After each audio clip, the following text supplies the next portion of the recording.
What if I told you that you could make a fire that only you could see? Any passers-by will be totally oblivious to the presence of you and your fire. Well, if you want to get into stealth camping, build a fire during gale force winds, or just want to lay low, then the Dakota Fire Hole is just what you need. First things first, you'll need to dig a pretty deep hole. About 2 to 3 feet deep is a good standard, but the bigger the fire you're planning to build, the deeper and wider you'll have to dig. So it's ultimately up to your discretion. I'll be making a small personal fire, so I'll go 2 foot deep and 1.5 feet wide. Now step 2, you'll need to dig a smaller hole about 1 foot away from the first hole. You don't need to dig as deep for this one, but a depth of 1.5 feet is a best practice. This hole will connect to the primary hole via a tunnel. The purpose of this secondary hole and tunnel is to allow oxygen to flow into the fire, as the heat and flame spewing up out of the bigger hole won't allow any oxygen to enter from above. This secondary hole also allows you to blow oxygen into the fire yourself with your breath, without you running the risk of burning your eyebrows off if you chose to do that over the primary hole.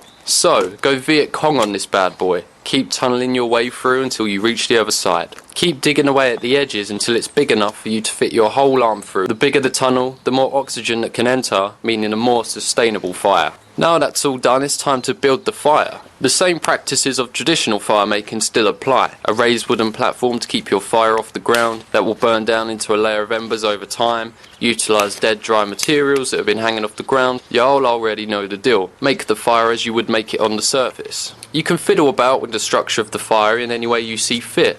Make a teepee, make a perimeter, a log cabin build. It's up to you, man. If you want to cook over this type of fire, then it's just a simple matter of placing thick, living green branches either over the top of the hole or jam them into the side of the walls. Living green materials won't burn over the fire, so your cookware will be safe to rest upon it. As you can see, if you wander off into the distance to perhaps gather some more materials, you may find it difficult to locate your camp again, since there's so little smoke and no visible flame. Good stuff. There's a common misconception that these types of underground fires produce no smoke. That carries some truth, but it's not strictly true. An underground fire does burn hotter and more intensely than one that's exposed to the colder atmosphere on the surface, and that does limit its smoke emittance, but there's a lot of chemistry involved in explaining why that is. Maybe I'll save that for another video. Don't want to go too off track here. But if we refer back to the list of smoke generators I included in my signal and rescue video, wet materials, resinous materials and green materials will still produce smoke.